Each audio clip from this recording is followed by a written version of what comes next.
Olá pessoal, meu nome é Paulo Vitor e eu vou dar a nossa primeira aula de STL avançado no nosso curso de treinamento para competições de programação.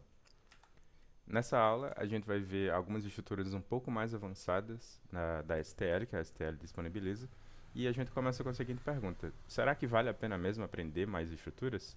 O vector, a stack, as coisas que a gente já aprendeu antes, as estruturas mais simples não são suficientes? Normalmente o que essas estruturas fazem, a grande maioria da STL, é transformar estruturas que são lineares, ou seja, cada um dos elementos está em uma posição contígua da memória, e o que elas fazem é transformar isso em uma estrutura hierárquica, uma estrutura de árvore. Vai um pouco mais a fundo nas estruturas, a gente não vai entrar nesse nível de detalhe, mas isso é basicamente o que elas fazem, uma ideia geral do que elas fazem. Algumas vantagens disso é que algumas situações são melhores descritas por estruturas não lineares. Por exemplo, uma estrutura de parentesco, uma árvore genealógica, o próprio nome já diz. Essa situação pode ser melhor representada por uma estrutura de árvore. Uma estrutura de pasta, por exemplo, quando você está criando pastas no Windows, você cria uma pasta dentro de outra pasta que tem alguns arquivos e outras pastas. Essa estrutura parece ser melhor representada por estruturas que não são lineares. E algumas propriedades de árvores em específico, de estruturas que não são lineares, nos ajudam a ter operações mais rápidas, operações de leitura, operações de escrita e algumas que a gente vai ver mais na frente. Mas a gente tem que ter um pouco de cuidado, porque algumas dessas estruturas podem ser um pouco mais complicadas e a gente vai ver alguns desses cuidados que a gente tem que ter. O primeiro cuidado que a gente tem que ter é aquele velho ditado: para quem tem martelo, tudo é prego. Não é incomum você, depois de aprender uma estrutura dessas, querer aplicar ela em todos os lugares, querer aplicar ela em qualquer que seja o problema. Mas o uso excessivo dessas estruturas pode complicar seu código. Por serem estruturas um pouco mais complicadas, elas requerem alguns cuidados, e um desses cuidados é esse terceiro ponto, que é a constante de algumas delas pode ser alta. Como vocês viram na aula de complexidade, além da complexidade assintótica, a gente tem também a constante que multiplica aquela complexidade. E por ser uma implementação do C++, que a gente não tem muito acesso, a gente não tem muito controle sobre essa constante, que em algumas estruturas, em alguns casos, pode ser autossuficiente para lhe prejudicar na questão. E a primeira estrutura que a gente vai ver é o set, ou conjunto. Algumas características dele é que comumente ela é comparada aos conjuntos matemáticos, os conjuntos que a gente aprende nas disciplinas de matemática. Ela não aceita repetições, guarda elementos ordenados e tem tempos de busca reduzidos. Isso é uma daquelas vantagens que a gente viu anteriormente, que não se tratar de uma estrutura linear, a gente consegue buscar elementos mais rapidamente. Esse último ponto é mais por uma questão de curiosidade mesmo, a gente não vai adentrar esse nível de implementação, mas por baixo dos panos ela é implementada como uma árvore binária de busca. A primeira operação que a gente vai ver é a declaração. A declaração do set se dá com a palavra reservada set, e dentro desses operadores de menor e maior, a gente coloca o tipo de elemento que esse set vai armazenar. Esse tipo pode ser um outro container, um tipo primitivo ou um tipo que você mesmo fez. Inclusive pode ser outro set, né? Pode ser um set, de vector e por aí vai. E o nome da estrutura que a gente quer dar. Aqui nesse exemplo eu estou declarando dois sets, um que armazena inteiros e outro que armazena pares de inteiros. A operação de inserção é com esse método insert, e você passa aqui dentro desse parênteses um elemento do tipo que você está armazenando lá dentro. Então, como aqui são inteiros, eu estou colocando inteiros, e como a gente viu, ele guarda os elementos ordenados. Então, se eu fizer essas três inserções, 4, 2 e 3, no final vai estar a ordem que ele vai ser guardado é 2, 3 e 4. Uma outra operação é o erase, o apagar, que depois de inserir alguns elementos, você pode querer apagar esses elementos, e como só tem um elemento de cada, você pode dizer exatamente qual é o valor do elemento que você quer apagar. Então, se eu inserir, nesse caso, 4, 2 e 3 e apaguei o 3, no final ele vai deixar só 2 e 4, porque ele vai continuar mantendo a estrutura ordenada. Uma outra operação bastante útil é o find, que depois de inserir e apagar, fazer várias operações no seu set, você pode querer saber se um elemento está lá ou não. O find, ele retorna um iterador para a posição daquele elemento, caso ele seja encontrado, e caso ele não seja encontrado, ele retorna o iterador para o end, para o final da estrutura. Então, se eu procurar o 3 aqui, que eu acabei de apagar nesse exemplo de código, ele vai retornar o iterador para o final desse meu set S1 e vai entrar nesse if e dizer não achou o 3. Só que, se eu comparar com o iterador que o find de 2 me retorna, ele vai dar diferente do end. Ele vai retornar um iterador para onde está o 2, porque o 2 eu não apaguei. Nesse caso aqui eu só apaguei o 3. Muito equivalente, no caso do set ao find, temos a função count também, que retorna quantos daquele elemento tem na estrutura. Mas, como o set não guarda repetições, o count só pode retornar 1 ou 0. Nesse caso aqui, se ele procurar pelo 3, como não existe 3, porque eu acabei de apagá-lo, esse count vai retornar 0, e esse if vai dar verdadeiro e vai printar o não achou 3. E nesse caso, como o 2 ainda existe, equivalente ao find lá, ele vai dizer que achou o 2. Outras duas operações que a gente pode querer usar é o clear e o size. O size, como o próprio nome diz, retorna o tamanho do set, quantos elementos ainda tem lá dentro. E o clear apaga todos os elementos que estão lá. Então, se eu inserir 4, 2 e 3 e dei clear, quando eu consultar o tamanho desse set, não vai existir nenhum elemento e vai me retornar 0. Uma coisa que vale notar é que elas têm complexidades diferentes das que a gente viu até agora. As que a gente viu até agora todas tinham complexidade log n. E nesse caso, o clear tem complexidade O de n e o size tem complexidade constante O de 1. Para percorrer um set, dependendo da versão do C++ que você está utilizando, há diferentes maneiras e algumas mais recomendadas hoje em dia do que outras. Essa, por exemplo, é como faziam os astecas, que é usando iteradores. Você tem que declarar um iterador e apontar para o começo do set, e enquanto ele não for diferente do final, você adiciona mais um a esse iterador, que na verdade esse adicionar mais um é ir para o próximo. E para acessar o valor que está naquela posição daquele iterador, você usa o operador asterisco.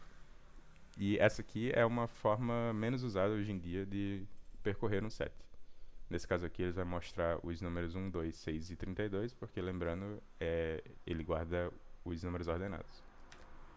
Algumas maneiras mais modernas de fazer é usando for each, que dessa forma aqui você só precisa dizer qual é o tipo do elemento que está dentro do set e dizer qual é o set que você está percorrendo. Nesse caso aqui vai dar o mesmo efeito desse outro código, só que com uma sintaxe melhor e mais rápida, né, de escrever. Isso acontece também para quando seu set não é de elementos de tipos primitivos. Por exemplo, aqui eu estou armazenando um set de pair, que tem 2 pares, o 632 e o 12. E eu posso usar o tipo auto para deixar o compilador inferir qual é o tipo que eu estou percorrendo. Nesse caso aqui, como eu estou percorrendo um vetor de pares, eu estou desconstruindo esses pares e pegando o primeiro elemento e o segundo elemento de cada par e printando eles. Essa aqui é uma forma bem útil e um pouco menos verbosa de se percorrer um set. Uma outra operação legal que a gente pode fazer no set, pelo fato dele guardar os elementos ordenados, é lower e upper bound. O lower bound, que vai nos retornar o primeiro elemento que é maior ou igual àquele que a gente está procurando, e o upper bound, que vai retornar o primeiro estritamente maior. Também podem ser usados nos sets, só que eles não retornam o valor em si do lower e upper bound. Eles retornam um iterador para a posição daquele elemento. Por exemplo, o lower bound de 5, como existe 5 no set, ele vai me retornar um iterador para a posição do 5, e para pegar o valor, para pegar o 5 em si, a gente usa também o operador asterisco. Esse upper bound do 5 vai me retornar o primeiro número que é estritamente maior que o 5, que no caso é o 8. E a gente pode usar isso para saber se existe aquele número ou não, ou para saber se tem upper bound e lower bound daquele número. Nesse caso aqui, eu estou procurando o lower bound de 14. Como o lower bound de 14 não existe, nem o 14 existe nesse array, ele vai retornar o iterador para o end, assim como o find, e vai printar isso aqui, não tem o lower bound de 14. E a título de curiosidade, a gente tem também uma estrutura muito parecida com o set, que é o multiset, só que ele aceita repetições. Então, se você vê que no seu problema vai lhe ajudar bastante que você tenha as propriedades do set com as velocidades que ele tem em inserir e remover, só que você precisa que tenha repetições, o multiset é uma boa opção. Agora a gente vai fazer um problema. Esse problema é a lista de compras. O problema lista de compras é da seguinte forma. Valentina é uma mulher muito dedicada e costuma trabalhar até tarde todos os dias. Para economizar tempo, ela faz a lista de compras do mercado em um aplicativo e costuma anotar cada item na mesma hora que percebe a falta dele em casa. O problema é que o aplicativo não exclui itens duplicados, e como Valentina é distraída, anota o mesmo item mais de uma vez e a lista acaba ficando extensa. Sua tarefa, como programadora ou programador e amigo de Valentina, é melhorar o aplicativo de notas desenvolvendo um código que exclua os itens duplicados da lista de compras e os ordene alfabeticamente. Essa questão é bem simples, mas é só para mostrar como o set pode nos ajudar em questões desse tipo, porque a questão pede exatamente o que o set faz, né? Ele pede para você excluir duplicados, excluir itens que aparecem mais de uma vez na lista e os ordene. Só que se a gente está armazenando esses itens em um set, eles já vão estar com essa propriedade pela propriedade da própria estrutura. Então, vamos fazer o código aqui. A entrada é um valor n e depois uma linha com os itens de... Em cada linha tem os itens de uma lista. Então, tem que excluir os duplicados e ordenar essa lista, depois para essa lista, e se tivesse mais listas, da mesma forma. Vou ler aqui o valor n. E como a gente vai ler uma linha depois de ler esse inteiro, o cursor vai pro final dessa linha, e se a gente der um getLine, que é o que a gente vai usar para ler a linha inteira, ele vai ler o final dessa linha. Então é importante que a gente dê agora um sem.ignore para ignorar o final dessa linha aqui. E a gente vai ler agora n linhas.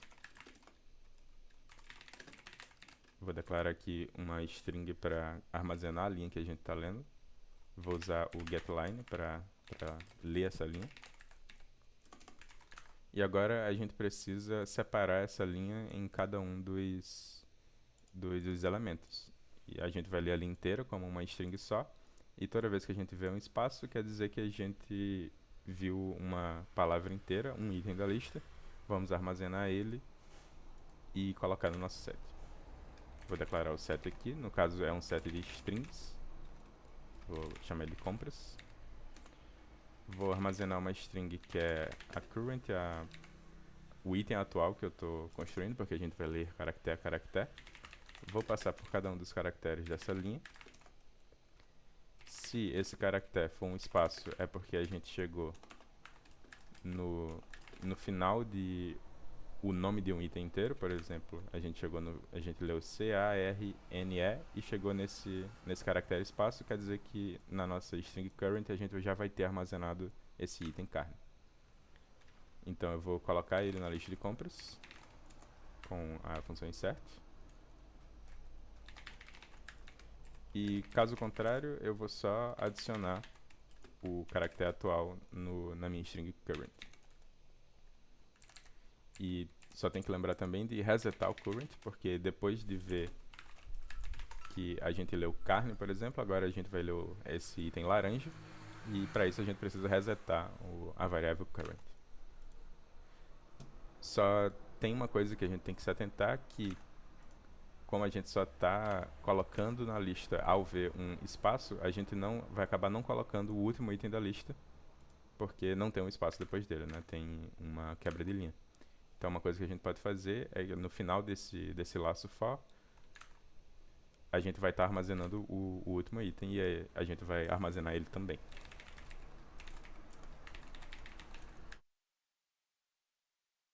Pronto, dessa forma a gente tem um set com todos os itens da lista de compras de Valentina, só que eles vão estar ordenados em ordem alfabética e sem as repetições. Então a gente vai agora passar por cada uma dessas compras e printar elas. um pequeno problema que a gente pode enfrentar, principalmente nesse site que a gente está usando, que é o Bcrowd, é, são de presentation errors, que é um erro, é aquele erro que dá quando sua resposta está certa, só que não alguma coisa na configuração da sua saída está errada, do jeito que você printou. E um desses problemas é printar um espaço a mais em cada uma dessas linhas. Então, para garantir, eu vou contar quantos eu já printei. E se o eu vou printar agora o meu último elemento, eu vou só printar e pular a linha e não colocar um espaço.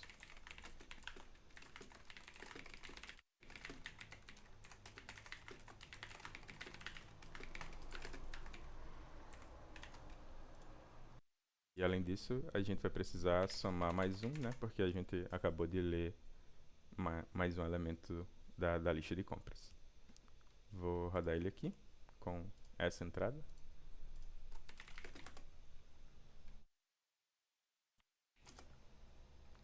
Carne, laranja, picles e suco. Carne, laranja, picles e suco, laranja e pera. Vamos enviar.